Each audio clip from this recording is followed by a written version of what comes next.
Il existe une prophétie vieille de 1000 ans. Les Norrois l'appelaient le Ragnarok. La fin des dieux, la fin du monde. Odin le savait, Thor le savait. Tous les dieux savaient qu'un jour, leur monde s'effondrerait. Pas par surprise, par nécessité. Parce que tout ordre qui semble éternel porte en lui les germes de sa propre fin.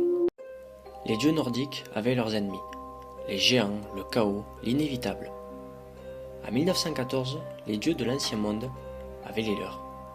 4 empires dominaient le monde, l'empire austro-hongrois, l'empire ottoman, l'empire russe et l'empire allemand. Des colosses qui semblaient éternels, des ordres qui semblaient immuables.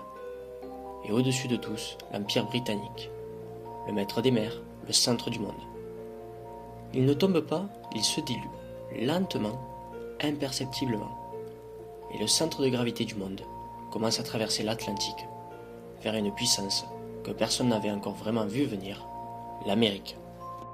Et puis le Ragnarok commence. Pas un jour, pas en un instant, mais comme dans le mythe, une fois lancé, rien ne peut l'arrêter. 1914. Le monde part en guerre. Pour la première fois dans l'histoire, la destruction devient industrielle. 1917. La Russie s'effondre de l'intérieur. Le tsar tombe. Un empire millénaire disparaît en quelques mois. 1918. La guerre s'arrête. Mais rien ne revient à la normale. Le monde d'avant 1914 n'existe plus. On croit reconstruire, on croit stabiliser.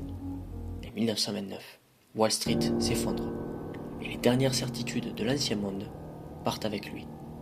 Les dieux sont tombés, le monde est englouti, le Ragnarok est accompli. Mais voilà ce que les récits oublient souvent de raconter. Le Ragnarok n'est pas qu'une fin.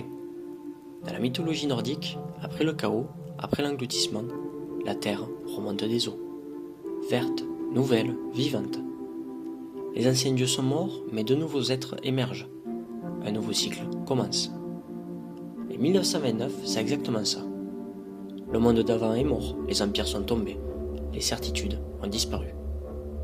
Mais sous les ruines, quelque chose se lève, quelque chose de nouveau, mais quelque chose de dangereux. Dans les décombres de l'ancien monde, des idées naissent, des hommes émergent, des mouvements se forment. De 1917 à 1933, le monde ne se construit pas, il choisit. Et certains de ces choix vont changer l'histoire pour toujours. L'arc 1 est terminé. Le monde d'avant 1914 est mort. Les empires sont tombés, le Ragnarok est accompli. Mais l'histoire ne s'arrête pas, ne s'arrête jamais. Dans le prochain arc, nous allons suivre ce qui naît des ruines, les idées qui émergent du chaos, les hommes qui s'emparent du vide, les mouvements qui promettent un nouveau monde. L'arc 2, ce qui naît des ruines. Le temps ne s'arrête jamais.